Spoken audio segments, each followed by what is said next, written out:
வணக்கம் இசைப்பிரியர்களே, welcome back to my YouTube channel Spark systems.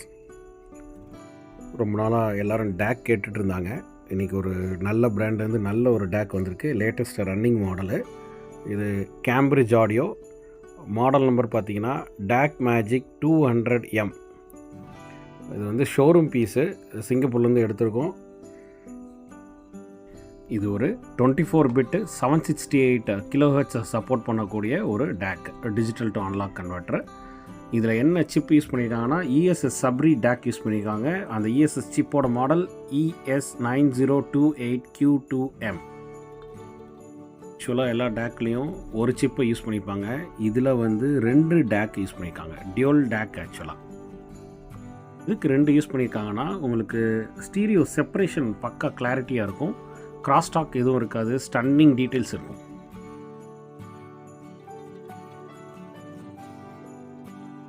இதோட பாக்ஸில் என்ன வரும்னா ஒரு டேக் மேஜிக் 200M, ஒரு ப்ளூடூத் ஆண்டனா, ஒரு பவர் அடாப்டருக்கு கனெக்ட் பண்ணுறதுக்கான வேரியஸ் கண்ட்ரீஸில் கனெக்ட் பண்ணுறதுக்கான அந்த ப்ளக் பாயிண்ட்ஸ் மட்டும் வரும். ஸோ அடாப்டரை வந்து நீங்கள் ப்ளக் பாயிண்ட்டை மாற்றி யூஸ் பண்ணிக்கலாம், வேறு கண்ட்ரிக்கு தேவையான மாதிரி. ஃப்ரண்ட் பேனலில் பார்த்தீங்கன்னா ஒரு பவர் பட்டன் இருக்கும், ஆன் ஆஃப் சுவிட்சு, ப்ளஸ் சோர்ஸு செலக்ட் பண்ணுறது, யூஎஸ்பியா டிஜிட்டலாக 1, 2 இருக்குது டிஜிட்டலு, ப்ளஸ் வந்து ப்ளூடூத் இருக்குது. அதே மாதிரி ஃப்ரண்ட்டில் வந்து டிஜிட்டல் ஃபில்டர் வந்து பட்டன் இருக்கும். அதை கிளிக் பண்ணிங்கன்னா ஃபாஸ்ட்டு, ஸ்லோ, ஷார்ட் டிலேன்னு ஆப்ஷன்ஸ் இருக்கும். அதே மாதிரி இன்கமிங் என்ன சாம்பிள் ரேட் வருதுங்கிறது எல்இடி இண்டிகேஷன் காட்டும். MQAவா இல்லை என்ன கிலோஹெர்ட்ஸில் வருது, டிஎஸ்டி ப்ளேபேக்கா என்னங்கிறது தெளிவாக காட்டும். என்னென்ன அவுட் இருக்குன்னு பார்க்கலாம். இதில் வந்து அனலாக் அவுட்டு XLRும் வரும், உங்களுக்கு RCAவும் வரும்.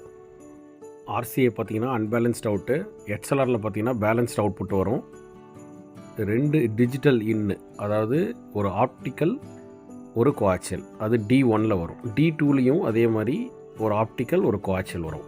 USB ஆடியோ கம்ப்யூட்டர் மூலிமா கனெக்ட் பண்ணுற கேபிள் கனெக்ட் பண்ணியிருக்கேன். அதுக்கு அடுத்ததாக இருக்குது ப்ளூடூத் ஆண்டனா, ப்ளூடூத்தில் வழியாக கனெக்ட் பண்ணுறதுக்காக. ஜஸ்ட் எப்படி கம்ப்யூட்டர்லேருந்து கனெக்ட் பண்ணுறதுன்னு காட்டுறேன். கம்ப்யூட்டர்லேருந்து இல்லை லேப்டாப்லேருந்து USB ஆடியோ சப்போர்ட் பண்ணும். ஆப்டிக்கல் இருக்குது, கோஆக்சியல் இருக்குது.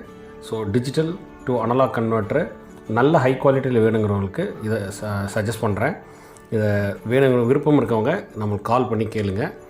இது model number take magic 200M. ப்ளூடூத்தில் பார்த்தீங்கன்னா ஆப்டெக்ஸ் டெக்னாலஜி இருக்கும். ஸோ ஹை குவாலிட்டி ஆடியோ நீங்கள் எதிர்பார்க்கலாம். நீங்கள் ஃபோன்லேருந்து ப்ளே பண்ணும்போது நல்ல குவாலிட்டியிலே கிடைக்கும். இந்த கேபிள் தான் வந்து உங்களுக்கு USB-A டு USB-B டைப்பு.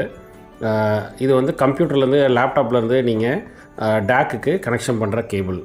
இதில் கனெக்ட் பண்ணும்போது லேப்டாப்லேருந்து இல்லை இதிலேருந்து பண்ணும்போது high quality audio sample rate கிடைக்கும். ஸோ நல்ல ஆடியோ, நல்ல கிளாரிட்டியில் நீங்கள் இந்த டேக் வழியாக கேட்க முடியும். இந்த டேக் வந்து USB வழியாக நம்மளை இதில் லேப்டாப்பில் கனெக்ட் பண்ணியிருக்கேன். நீங்கள் லேப்டாப்பில் என்ன செட்டிங் செக் பண்ண வேண்டியது அப்படின்னா, இங்கே வால்யூம் பட்டன் இருக்குல்ல, இதில் கிளிக் பண்ணிங்கன்னா உங்களுக்கு என்ன கனெக்ட் ஆகிக்கிறது காட்டும். ஆல்ரெடி இங்கே என்ன இருக்குன்னு பார்க்கலாம். இப்போ நம்மளோட பேர் காட்டுது பாருங்கள், நம்ம டேக்கோட பேர் speakers CA Cambridge audio take magic 200M 2.0. So இது ஜஸ்ட் வெரிஃபை பண்ணிக்கிங்க. இதில் தான் இப்போ இதில் வச்சுட்டு ஆடியோ வருமானா டேக்கில் வராது. ஜஸ்ட் இதை செலக்ட் பண்ணால் போதும். இதுக்கப்புறம் நீங்கள் வேறு செட்டிங்லாம் பார்க்கணும் அப்படின்னா சவுண்ட்ஸில் இங்கே பார்த்தீங்கன்னா இங்கே டிவைஸ் காட்டும். இதில் பாருங்கள், இதை செலக்ட் பண்ணி இதில் எவ்வளோ குவாலிட்டியில் இருக்குதுன்னு நீங்கள் பார்க்கணும். நான் ஹையஸ்ட்டு குவாலிட்டியில் செட் பண்ணியிருக்கேன். யூஸ்வலாக பார்த்தீங்கன்னா இது நான் ஏற்கனவே கனெக்ட் பண்ணுறதுனால இது இங்கே ஹையஸ்ட் குவாலிட்டியில் இருக்குது. யூஸ்வலாக பார்த்தீங்கன்னா ஸ்டுடியோ குவாலிட்டி DVD குவாலிட்டியில் செட் ஆகும். இந்த குவாலிட்டியில் வரும். 16 பிட் 48,000 kHzல உங்களுக்கு செட் ஆகும். இதில் பார்த்தீங்கன்னா இப்போ நான் ஹையஸ்ட் குவாலிட்டி செட் பண்ணியிருக்கேன். இதை செட் பண்ணிங்கன்னா உங்களுக்கு மேக்ஸிமம் நீங்கள் பாட்டு ப்ளே பண்ணும்போது இருக்கலே ஹையஸ்ட் பிட் ரேட்ஸ் ப்ளே பண்ணும்போதும் அங்கே உங்களுக்கு அதில் டேக்கில் காட்டும் என்ன மாதிரி ஆடியோ வருது அப்படின்ட்டு. இப்போ அதை காட்டுறேன் பாருங்கள். சாம்பிளிங் ரேட் இப்போ உங்களுக்கு தெரியும்னு நினைக்கிறேன்.